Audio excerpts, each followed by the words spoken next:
कुछ कर गुजरने के लिए मौसम नहीं मन चाहिए। कुछ कर गुजरने के लिए मौसम नहीं मन चाहिए। पूरी कायनात जुट जाएगी, बस संकल्प अटल चाहिए। नमस्कार दोस्तों, मैं ब्रह्मदत्त सोनी आपके अपने इस YouTube channel current sport GK by Brahmadatt Soni पर मैं आपका हार्दिक स्वागत करता हूं। दोस्तों, आज मैं आपके लिए हाल ही के करंट अफेयर के कुछ सेलेक्टेड क्वेश्चन लेकर आया हूं। मैंने सभी क्वेश्चन सेलेक्टेड और इम्पोर्टेंट लिए हैं। अगर आप किसी भी एग्ज़ाम की तैयारी कर रहे हो, चाहे वह आरपीएससी की कोई एग्ज़ाम हो या यूपीएससी से संबंधित कोई एग्ज़ाम हो, ग्राम सेवक हो, पटवारी हो, एयरफोर्स हो, नेवी हो, तो यह वीडियो आपके लिए काफ़ी ज़्यादा इम्पोर्टेंट रहने वाली है। तो चलिए बिना देरी किए स्टार्ट करते हैं क्वेश्चन नंबर 1 से, जो है हाल ही में मलेशिया के नए प्रधानमंत्री कौन बने हैं। हाल ही में मलेशिया देश के नए प्रधानमंत्री कौन बनाए गए हैं। 4 आंसर है, आपको देखकर बताना है। सही आंसर है बच्चों इस्माइल साबरी याकूब। इस्माइल साबरी याकूब। इस्माइल साबरी याकूब को मुहिद्दीन यासीन की जगह पर प्रधानमंत्री पद पर दावेदार किया गया है। बात करते हैं मलेशिया की। मलेशिया की कैपिटल की बात करते हैं। मलेशिया की जो कैपिटल है बच्चों वो कुआलालंपुर है। कौन सी है? कुआलालंपुर। मलेशिया एशिया महाद्वीप में स्थित है। कहाँ पर स्थित है? एशिया महाद्वीप में स्थित है। अगर बात करें मलेशिया की करेंसी की, मलेशिया की मुद्रा की, तो मलेशिया की मुद्रा है मलेशियाई रिंगित। मलेशियाई रिंगित। मलेशिया के प्रधानमंत्री की बात करें तो मलेशिया की जो प्रधानमंत्री है वह है इस्माइल साबरी याकूब है बच्चों। कौन है? इस्माइल साबरी याकूब।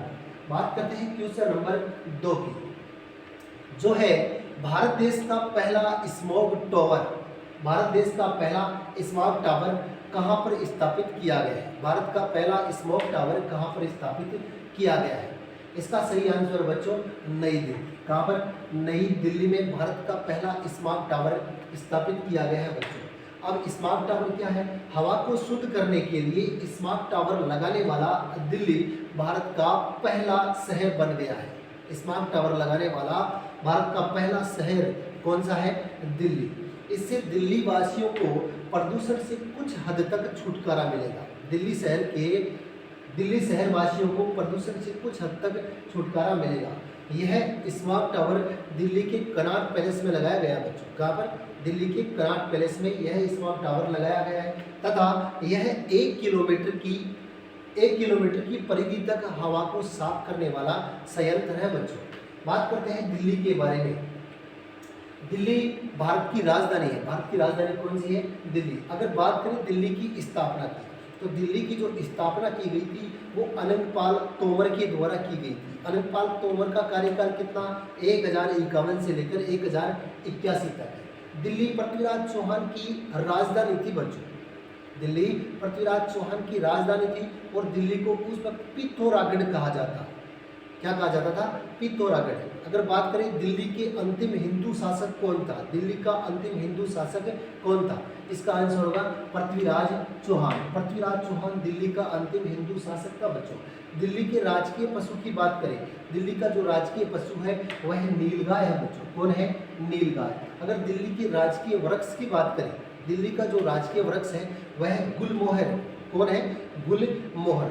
दिल्ली के सीएम की बात करें, दिल्ली के सीएम की बात करें तो दिल्ली के सीएम है अरविंद केजरीवाल। कौन है बच्चों? अरविंद केजरीवाल। अगर दिल्ली के उपराज्यपाल की बात करें बच्चों, दिल्ली के उपराज्यपाल कौन है? अनिल बैजल। अनिल बैजल। दिल्ली की पहली महिला शासिका की बात करें, दिल्ली की पहली महिला सुल्ताना थी बच्चों रजिया सुल्ताना। ये रजिया सुल्ताना इल्तुतमिश की पुत्री थी बच्चों। इल्तुतमिश के सभी पुत्र अयोग्य थे, लेकिन अपनी राजगद्दी इल्तुतमिश ने किसको दी? रजिया सुल्ताना को। अगर बात करें दिल्ली उच्च न्यायालय के मुख्य न्यायाधीश की, दिल्ली उच्च न्यायालय के मुख्य न्यायाधीश हैं धीरूभाई नारायण पटेल। धीरूभाई नारायण पटेल दिल्ली उच्च न्यायालय के मुख्य न्यायाधीश है बच्चों। दिल्ली के प्रमुख पर्यटन स्थलों की बात करें तो लाल किले को शाहजहां ने बनवाया था बच्चों 1638 में। जामा मस्जिद की बात करें तो जामा मस्जिद का निर्माण भी किसके द्वारा किया गया था? शाहजहां के द्वारा। मोती मस्जिद की बात करें तो मोती मस्जिद भी कहाँ है? दिल्ली में। इसका निर्माण किसके द्वारा किया गया था? औरंगजेब के द्वारा। कुतुब मीनार की बात करें, कुतुब मीनार कुतुबुद्दीन ऐबक के द्वारा। कुतुब मीनार का निर्माण किसके द्वारा किया गया? कुतुबुद्दीन ऐबक के द्वारा। अगर बात करें कुतुब मीनार का निर्माण कार्य संपन्न किसने करवाया, तो आपका आंसर होगा इल्तुतमिश। कौन? इल्तुतमिश। मोहम्मद गोरी के मरने के बाद मोहम्मद गोरी का दास था बच्चों कुतुबुद्दीन ऐबक। कुतुबुद्दीन ऐबक, कुतुबुद्दीन ऐबक को गुलाम वंश का संस्थापक कहा जाता है बच्चों। क्या कहा जाता है? गुलाम वंश का संस्थापक। अगर वास्तविक संस्थापक की बात करें, गुलाम वंश के वास्तविक संस्थापक की बात करें, तो आपका आंसर होगा बच्चों इल्तुतमिश। कौन सा होगा? इल्तुतमिश। तुगलकाबाद किसने बसाया? जंतर मंतर जयसिंह के द्वारा, इंडिया गेट, हुमायूं का मकबरा, ये सब कहाँ है बच्चों? दिल्ली में। हुमायूं के मकबरे की बात करें तो हुमायूं के मकबरे में 1857 की क्रांति के दौरान बहादुर शाह जफर और बहादुर शाह जफर के दो पुत्रों को हुमायूं के मकबरे में अंग्रेजों द्वारा, अंग्रेज अधिकारी नीलसन और हडसन के द्वारा हुमायूं के मकबरे में कैद कर दिया गया था बच्चों। कहाँ पर? हुमायूं के मकबरे। हुमायूं का मकबरा कहाँ है? दिल्ली में। कहाँ पर? दिल्ली में। अगर दिल्ली के प्रमुख मुख्यालय की बात, दिल्ली में स्थित प्रमुख मुख्यालय, पंजाब नेशनल बैंक का जो मुख्यालय है वो कहाँ है? दिल्ली में। पंजाब नेशनल बैंक का मुख्यालय कहाँ है? दिल्ली में। रक्षा अनुसंधान एवं विकास संगठन यानी DRDO का मुख्यालय कहाँ है? दिल्ली में। DRDO का मुख्यालय कहाँ है? दिल्ली में। नौसेना का मुख्यालय कहाँ है? दिल्ली में। दो नौसेना का मुख्यालय, भारतीय थल सेना का मुख्यालय और भारतीय जल सेना का मुख्यालय कहाँ है बच्चों? दिल्ली में। बात करते हैं क्वेश्चन नंबर 3 की, जो है बच्चों टोक्यो ग्रीष्मकालीन पैरालंपिक 2021 का आयोजन किस देश में हो रहा है? अपना क्वेश्चन है टोक्यो ग्रीष्मकालीन पैरालंपिक 2021 का आयोजन किस देश में हो रहा है? इसका सही आंसर है जापान। कहाँ पर? जापान की राजधानी टोक्यो में। टोक्यो ग्रीष्मकालीन पैरालंपिक 2021 का आयोजन जापान की राजधानी टोक्यो में हो रहा है। कहाँ पर हो रहा है बच्चों? जापान की राजधानी टोक्यो में। टोक्यो ग्रीष्मकालीन पैरालंपिक 2021 का उद्घाटन, टोक्यो ग्रीष्मकालीन पैरालंपिक 2021 का उद्घाटन किसके द्वारा किया गया? तो आपका आंसर होगा जापान के सम्राट नारुहितो के द्वारा। जापान के सम्राट नारुहितो के द्वारा ग्रीष्मकालीन पैरालंपिक 2021 खेलों का उद्घाटन किया गया बच्चों। बात करते हैं क्वेश्चन नंबर 4 की, जो है बच्चों टोक्यो पैरालंपिक के थीम गीत, टोक्यो पैरालंपिक के थीम गीत कर दे कमाल तू को किसने लॉन्च किया है? अपना क्वेश्चन है टोक्यो पैरालंपिक के थीम गीत कर दे कमाल तू को किसने लॉन्च किया है? आपको आंसर देख के बताना है। आपका आंसर होगा बच्चों अनुराग सिंह ठाकुर। अनुराग सिंह ठाकुर, केंद्रीय खेल मंत्री अनुराग सिंह ठाकुर। पहले कौन थे? किरण रिजिजू, लेकिन किरण रिजिजू के स्थान पर किसको बनाया गया खेल मंत्री? अनुराग सिंह ठाकुर को। हाल ही में केंद्रीय खेल मंत्री अनुराग सिंह ठाकुर ने थीम गीत कर दे कमाल तू को लॉन्च किया है। बात करते हैं इसके राइटर की। कर दे कमाल तू, इस गीत के लेखक और गीतकार कौन है? संजीव सिंह। कौन है? संजीव सिंह। कर दे कमाल तू के लेखक और गीतकार संजीव सिंह है, जो कि स्वयं लखनऊ के एक दिव्यांग क्रिकेट खिलाड़ी है। संजीव सिंह लखनऊ के एक दिव्यांग क्रिकेट खिलाड़ी है।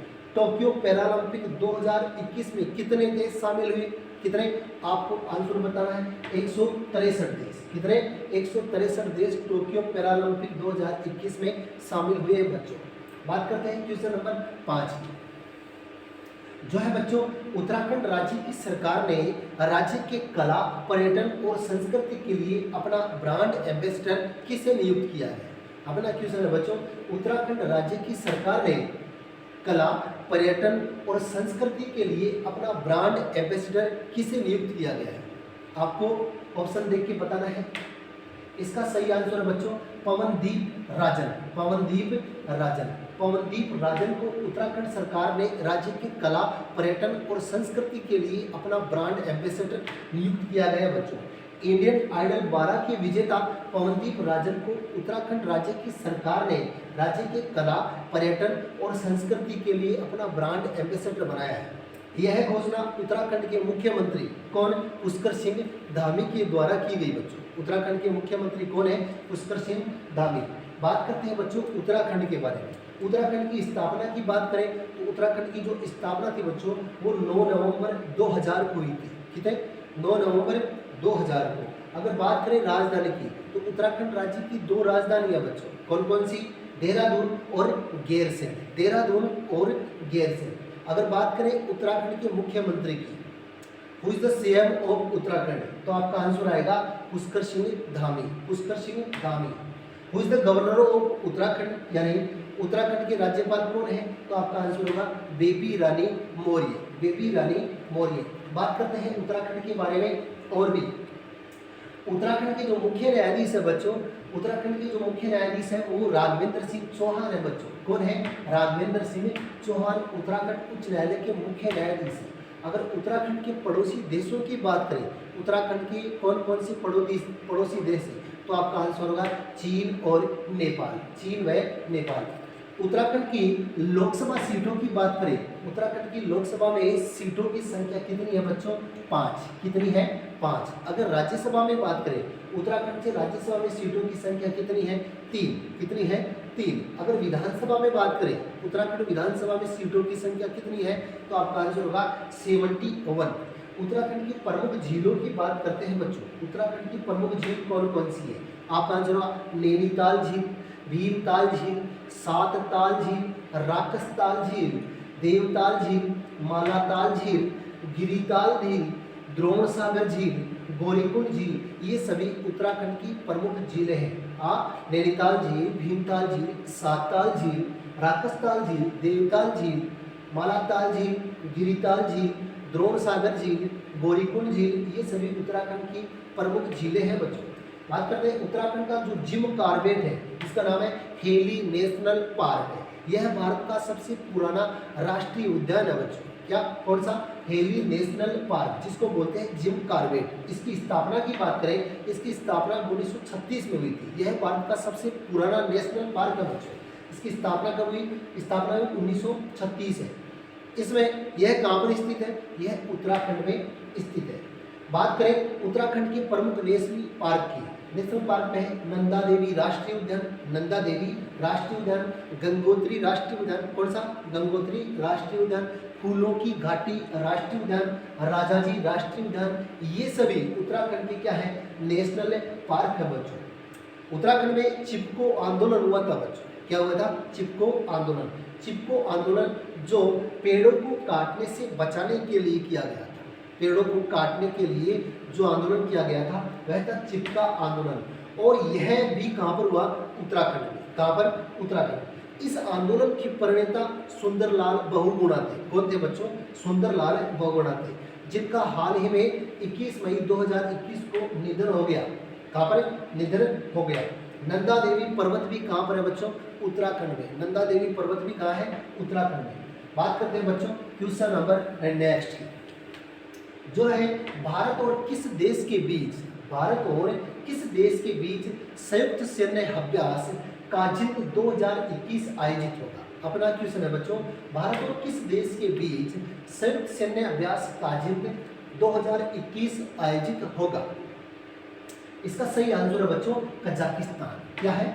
कजाकिस्तान। भारत और कजाकिस्तान के बीच संयुक्त सैन्य अभ्यास काजिंग 2021 का आयोजन होगा। यह अभ्यास बच्चों, यह अभ्यास दोनों देशों की सेनाओं के बीच एक संयुक्त प्रशिक्षण अभ्यास है। यह अभ्यास दोनों देशों की सेना, भारत और कजाकिस्तान की सेनाओं के बीच एक संयुक्त प्रशिक्षण अभ्यास है, जो भारत और कजाकिस्तान के द्विपक्षीय संबंधों को मजबूत करेगा बच्चों।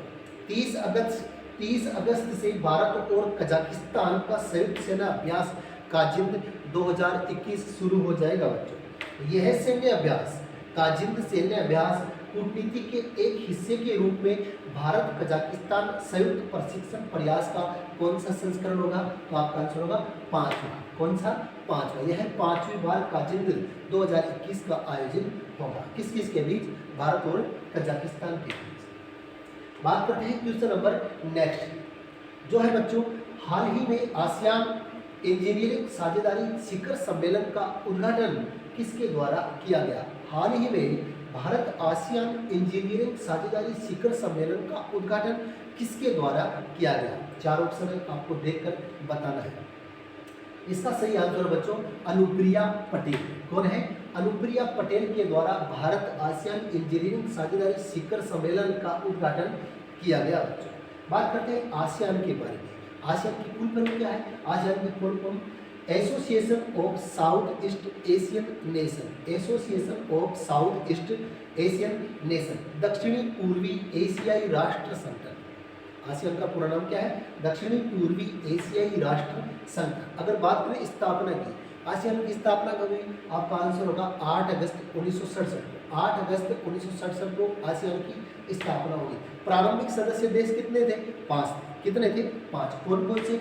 इंडोनेशिया, मलेशिया, फिलीपींस, सिंगापुर और थाईलैंड। प्रारंभिक सदस्य की बात करें, अगर आसियान के प्रारंभिक सदस्य की बात करें तो आपका आंसर होगा 5। कौन कौन से? इंडोनेशिया, मलेशिया, फिलीपींस, सिंगापुर और थाईलैंड। अगर बात करें आसियान के पहले शिखर सम्मेलन की, आसियान का जो पहला शिखर सम्मेलन हुआ था बच्चों, वो इंडोनेशिया की बाली शहर में हुआ था। कहाँ पर? इंडोनेशिया देश के बाली शहर में आसियान का प्रथम शिखर सम्मेलन आयोजित किया गया।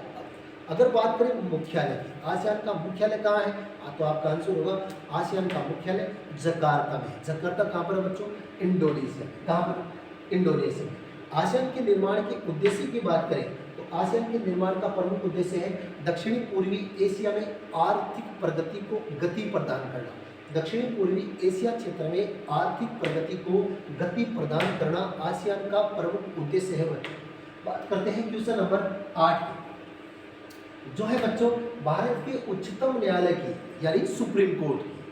भारत के सुप्रीम कोर्ट की पहली महिला मुख्य न्यायाधीश कौन बनेगी? अपना क्वेश्चन है, भारत के सुप्रीम कोर्ट की उच्चतम न्यायालय की, सर्वोच्च न्यायालय की पहली महिला मुख्य न्यायाधीश कौन बनेगी? आप 4 ऑप्शन है, आपको देखकर बता रहा है। इसका सही आंसर होगा बीवी नागरत्ना। बीवी नागरत्ना भारत के उच्चतम न्यायालय की पहली महिला मुख्य न्यायाधीश बनेगी बच्चों। भारत में उच्च न्यायालय की बात करें, भारत में उच्च न्यायालय की मुख्य न्यायाधीश बनने वाली पहली महिला, भारत की पहली महिला कौन थी? लीला सेठ थी बच्चों। कौन थी? लीला सेठ। लीला सेठ कौन से उच्च न्यायालय की पहली मुख्य न्यायाधीश बनी? हिमाचल प्रदेश उच्च न्यायालय में इन्हें नियुक्ति मिली थी बच्चों। हिमाचल प्रदेश उच्च न्यायालय के मुख्य न्यायाधीश के पद पर नियुक्त होने वाली भारत की पहली महिला कौन थी? लीला सेठ। उच्चतम न्यायालय का गठन कौन से अनुच्छेद के तहत किया जाता है? अनुच्छेद 124। उच्चतम न्यायालय सुप्रीम कोर्ट का गठन अनुच्छेद 124 के तहत भारत में एक सर्वोच्च न्यायालय का गठन किया जाता है बच्चों। इसमें एक मुख्य न्यायाधीश तथा अन्य न्यायाधीशों से यह मिलकर बनता है। एक मुख्य न्यायाधीश और अन्य न्यायाधीशों से मिलकर बनता है, जिसका निर्धारण संसद करती है बच्चों। संसद के द्वारा न्यायाधीशों में वृद्धि और कमी की जा सकती है बच्चों। संसद के द्वारा न्यायाधीशों की संख्या में कमी और वृद्धि की जा सकती है। प्रारंभ में सर्वोच्च न्यायालय में मुख्य न्यायाधीश तथा 7 अन्य न्यायाधीश थे बच्चों। प्रारंभ की बात करें तो प्रारंभ में सर्वोच्च न्यायालय में एक मुख्य न्यायाधीश तथा 7 अन्य न्यायाधीशों का प्रावधान था बच्चों। लेकिन कब से? 2009 से सर्वोच्च न्यायालय में कितने न्यायाधीश हैं? 30 तो न्यायाधीश और एक मुख्य न्यायाधीश। कहने का मतलब 31 न्यायाधीश सर्वोच्च न्यायालय में कार्यरत है। न्यायाधीशों का कार्यकाल कितना होता है? न्यायाधीशों का कार्यकाल 65 वर्ष की आयु पूर्ण होने तक होता है बच्चों। अगर नियुक्ति की बात करें, अगर मुख्य न्यायाधीश की नियुक्ति की बात करें तो मुख्य न्यायाधीश की नियुक्ति किसके द्वारा की जाती है? राष्ट्रपति के द्वारा सर्वोच्च न्यायालय की अन्य न्यायाधीशों तथा राज्यों की उच्च न्यायालय के मुख्य न्यायाधीशों के परामर्श के बाद सर्वोच्च न्यायालय के मुख्य न्यायाधीश की नियुक्ति राष्ट्रपति के द्वारा की जाती है बच्चों। अगर बात करें सर्वोच्च न्यायालय का मुख्य न्यायाधीश अपना त्यागपत्र किसको देता है? तो आपका आंसर होगा बच्चों राष्ट्रपति। किसको? राष्ट्रपति को। अगर बात करें देश में राष्ट्रपति और उपराष्ट्रपति के अनुपस्थित रहने पर देश का कार्यभार किसके द्वारा चलाया जाता है? तो आपका आंसर होगा सर्वोच्च न्यायालय के मुख्य न्यायाधीश के द्वारा। किसके द्वारा? सर्वोच्च न्यायालय के मुख्य न्यायाधीश के द्वारा। बच्चों यह वीडियो आपको बाद में पढ़ने हैं, यह क्वेश्चन आपको बाद में भी पढ़ने हैं, तो आप हमारे YouTube चैनल से पढ़ सकते हैं। हमारा YouTube चैनल है current sport GK by Brahmadatt Soni. दोस्तों ये क्वेश्चन आपको कैसे लगे, मेरा पढ़ाया हुआ आपको कैसा लग रहा है, यह आपको कमेंट करके बताना है। मिलते हैं नेक्स्ट वाली वीडियो में। Thank you.